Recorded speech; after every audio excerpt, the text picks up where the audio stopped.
प्राचीन भारतीय दर्शन की एक बहुत ही दिलचस्प भाषाई पहेली के इस विश्लेषण में आपका स्वागत है। आज हम भाषा के एक ऐसे गहरे रहस्य को डिकोड करने जा रहे हैं जिसे सदियों पहले हमारे संस्कृत के वैयाकरणों ने सुलझा लिया था। मतलब सोचिए, कैसे एक अकेला शब्द, एक साधारण सी क्रिया, बिना किसी अर्थ या ऊर्जा की बर्बादी के काम, उसे करने वाले कर्ता और संख्या, इन तीनों को एक साथ दर्शाती है। यह ना बिल्कुल किसी भी मॉडर्न कोडिंग लैंग्वेज की तरह ही सटीक और मैथमेटिकल है। इस शानदार व्यवस्था को समझना लिटरली अर्थ की वास्तुकला या आर्किटेक्चर को समझने जैसा है। चलिए गहराई में चलते हैं। ठीक है, तो इस चर्चा को आगे बढ़ाने के लिए हम एक रोड मैप फॉलो करेंगे। सबसे पहले हम क्रिया के व्याकरण को समझेंगे, फिर देखेंगे कि अर्थ के लिए विशिष्टता क्यों जरूरी है। उसके बाद बात करेंगे मुख्यकर्ता की, और आखिर में देखेंगे कि क्रिया को संख्या से कैसे जोड़ा जाता है। इस भारी भरकम विषय को स्टेप बाय स्टेप तोड़ने से ना प्राचीन व्याकरण का एक बहुत ही एलिगेंट लॉजिक हमारे सामने आएगा। तो किसी भी बड़ी पहेली को सुलझाने के लिए सबसे पहले उसके बुनियादी टुकड़ों को समझना होता है, राइट? चलिए क्रिया के व्याकरण से शुरुआत करते हैं। यहाँ सबसे क्रूशियल पॉइंट है इन फाउंडेशंस को क्लियर करना। देखिए, प्राचीन ग्रंथों में दो बहुत ही अहम कॉन्सेप्ट हैं।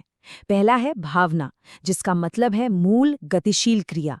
आसान शब्दों में, ये वो एनर्जी है जिससे कुछ घटित होता है। और दूसरा है कर्ता, यानी वो प्राइमरी एंटिटी जो इस काम को कर रही है।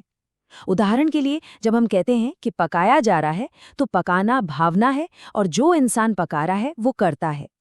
ये दोनों बिल्कुल एक दूसरे से जुड़े हुए हैं, इन्हें अलग नहीं किया जा सकता। अब इस पूरे कॉन्सेप्ट को एक कोर्टरूम डिबेट की तरह इमेजिन कीजिए। एक तरफ है पूर्व पक्ष, यानी एक विरोधी विचार या आम धारणा। ये मानती है कि जब हम किसी क्रिया के अंत में कोई प्रत्यय या सफिक्स लगाते हैं, जैसे खेलते हैं में ते हैं, तो वो प्रत्यय कर्ता और संख्या दोनों को एक साथ बताता है। सुनने में ये बहुत ही स्वाभाविक लगता है, लेकिन इसके ठीक विपरीत ग्रंथ का सिद्धांत या फाइनल प्रपोजल एक बहुत ही रैडिकल दावा करता है। वो कहता है कि भाषा में इतनी बर्बादी की कोई जगह नहीं है। प्रत्यय केवल और केवल संख्या को दर्शाता है, कर्ता को नहीं। है ना दिलचस्प?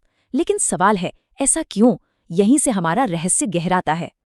और इसी सवाल का जवाब हमें हमारे दूसरे हिस्से की तरफ ले जाता है, जहां हम एक ऐसे सेंट्रल लॉ को देखेंगे जो इस पूरी दार्शनिक व्यवस्था को चलाता है। ये लॉ वास्तव में एफिशिएंसी का अल्टीमेट रूल है। संस्कृत का ये सूत्र देखिए, अनन्य लभ्यः शब्दार्थः। ये भाषाई लॉजिक का एक बिल्कुल अडिग अचल कानून है। इसका सीधा सा मतलब ये है कि किसी शब्द या प्रत्यय का अर्थ सख्ती से केवल वही जानकारी होनी चाहिए जो कहीं और से न मिल सके। अगर कोई बात पहले से ही अंडरस्टूड है या उसका अनुमान लगाया जा सकता है, तो भाषा उसे बताने के लिए एक्स्ट्रा शब्दों को वेस्ट नहीं करती। ये भाषाई अर्थव्यवस्था का एकदम पीक है। चलिए इस डिडक्शन को एक जासूस की तरह स्टेप बाय स्टेप समझते हैं। स्टेप 1, एक क्रिया स्वाभाविक रूप से एक एक्शन या काम को एक्सप्रेस करती है। स्टेप 2, आप ब्रह्मांड का कोई भी एक्शन बिना किसी डूअर या कर्ता के तो हो नहीं सकता है ना। क्रिया के होने का मतलब ही है कि उससे कोई कर रहा है। तो स्टेप 3, इसका मतलब है कि कर्ता का आइडिया तो हमारे दिमाग में पहले से ही आ गया, इसलिए शब्द के अंत में लगे प्रत्यय को बार बार ये बताने की जरूरत नहीं है कि अरे यहाँ एक कर्ता भी है। क्रिया ने खुद ही वो भारी काम कर दिया है। इसे ही कहते हैं स्मार्ट ग्रामर। अब आप सोच रहे होंगे कि अगर प्रत्यय कर्ता को नहीं बताता तो फिर वो बताता क्या है?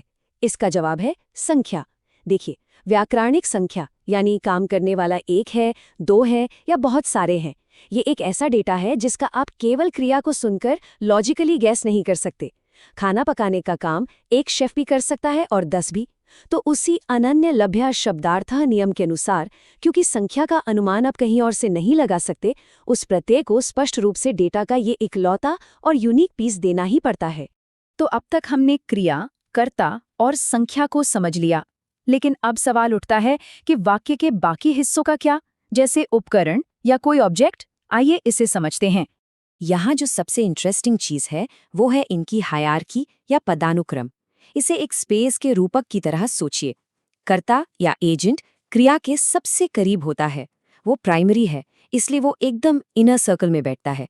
वाक्य के बाकी एलिमेंट, जिन्हें कारक कहा जाता है, जैसे किसी टूल से काम करना या किसी ऑब्जेक्ट पर काम करना, ये सेकेंडरी हैं। इन्हें बहिरंग कहा जाता है, यानी बाहरी अंग। ये बाहरी घेरे में मौजूद होते हैं और इनका नंबर कर्ता के बाद आता है। इसका सिंपल सा मतलब ये है कि एक वाक्य में भले ही दुनिया भर के एलिमेंट मौजूद हों, लेकिन क्रिया की जो भावना है उसकी सबसे पहली और बेसिक ड्राइव अपने प्राइमरी कर्ता से जुड़ने की होती है। वो बाकी बाहरी फैक्टर्स को तब तक इग्नोर कर देती है या बाईपास कर देती है जब तक कि उसका कनेक्शन उसके मुख्य कर्ता के साथ इस्टेब्लिश नहीं हो जाता।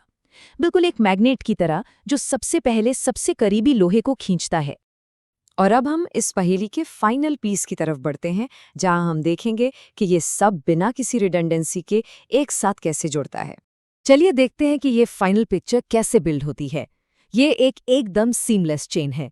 सबसे पहले एक्शन ने प्राइमरी डुअर यानी मुख्यकर्ता को स्थापित कर दिया। फिर प्रत्यय ने आकर वो यूनिक जानकारी सप्लाई कर दी जो मिसिंग थी, यानी संख्या। अब क्योंकि कर्ता प्राइमरी है और इनर सर्कल में है, संख्या बहुत ही नेचुरली जाकर उसी मुख्यकर्ता से जुड़ जाती है। जो बाहरी फैक्टर या बहिरंग है उन्हें लॉजिकली बाईपास कर दिया जाता है। हर चीज अपनी परफेक्ट जगह पर फिट हो जाती है। इस पूरी आर्किटेक्चर की जीनियस को फील करने के लिए जरा एक इनएफिशिएंट या क्लंकी सिस्टम के बारे में सोचिए, जहां अर्थ एक दूसरे पर ओवरलैप हो रहे हों, सफिक्स फालतू में बातों को रिपीट कर रहे हों और भाषाई ऊर्जा की पूरी तरह से बर्बादी हो रही हो।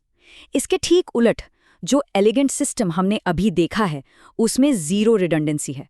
सब कुछ एकदम प्रिसिजन के साथ काम करता है, बिल्कुल अर्थ की एक मैथमेटिकल इकोनॉमी की तरह। यह साबित करता है कि प्राचीन संस्कृत वैयाकरणों की सोच कितनी एडवांस थी।